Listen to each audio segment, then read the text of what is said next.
कार्तिक महात्म्य का द्वितीय अध्याय। श्री कृष्ण भगवान बोले, जब गुणवती अपने पिता और पति का वध दैत्य द्वारा सुनकर रोने लगी, हे पिता, हे नाथ, आप मुझे छोड़कर कहाँ चले गए? हे स्वामी, आपके बिना मैं क्या करूँ, कहाँ जाऊँ? मेरा भरण पोषण कौन करेगा? कौन खाने पीने को देगा? और मैं काम काज में चतुर भी नहीं हूँ।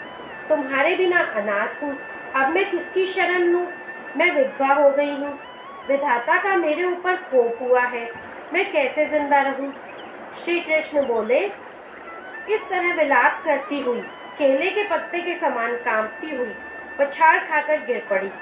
थोड़ी देर में सावधान होकर फिर विलाप करने लगी, शोक समुद्र में डूबने लगी।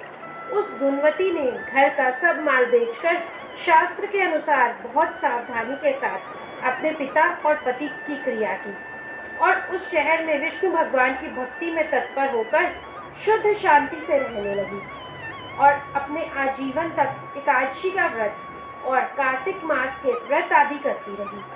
हे कांते, यह दोनों व्रत मुझे अत्यंत प्यारे हैं। इन व्रतों को करने से मोक्ष की प्राप्ति होती है, पुत्र और घर की प्राप्ति होती है। कार्तिक मास की तुला राशि पर सूर्य के आगमन के समय जो प्रातः काल स्नान करे, वे महापापी भी भक्ति को प्राप्त होता है। जो मनुष्य स्नान, जागरण, दीपदान और तुलसी के वन का पालन करते हैं, वे विष्णु के रूप में हैं। विष्णु भगवान के मंदिर में झाड़ना, सतिया काढ़ना और विष्णु की पूजा करते हैं, वे मनुष्य जीवन में मुक्ति पाते हैं। इस प्रकार कार्तिक में जो मनुष्य 3 दिन भी इन नियमों का पालन करते हैं, वे देवताओं के समान पूज्य होते हैं। फिर जो जीवन भर इनका पालन करते हैं, उनकी समानता कहाँ हो सकती है?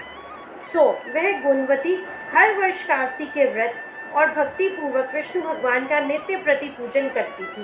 वह वृद्ध अवस्था में ज्वर से पीड़ित होने पर भी गंगा स्नान करने गई।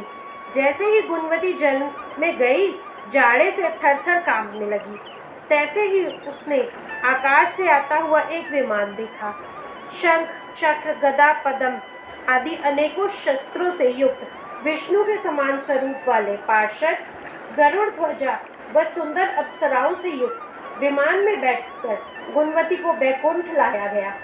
प्रदीप्त अग्नि के समान कांतिमान गुणवती कार्तिक व्रत के प्रभाव से विमान में बैठकर मेरे पास आ गई। जब ब्रह्मादि देवताओं की प्रार्थना से मैं पृथ्वी पर अवतरित हुआ, तब वे गण भी मेरे साथ आए। सो हे कामिनी, वे सब मेरे ये यादव हैं और तुम्हारे पिता देव शर्मा इस जन्म में पराजित हुए। तुम्हारा पति चंद्र शर्मा अक्रूर हुआ। हे कांते, तुम वे गुणवती हो और कार्तिक स्नान के प्रभाव से तुम मुझे अति प्रिय हो। तुमने मेरे मंदिर के सामने तुलसी का बगीचा लगाया, सो वह कल्प वृक्ष तुम्हारे आंगन में है।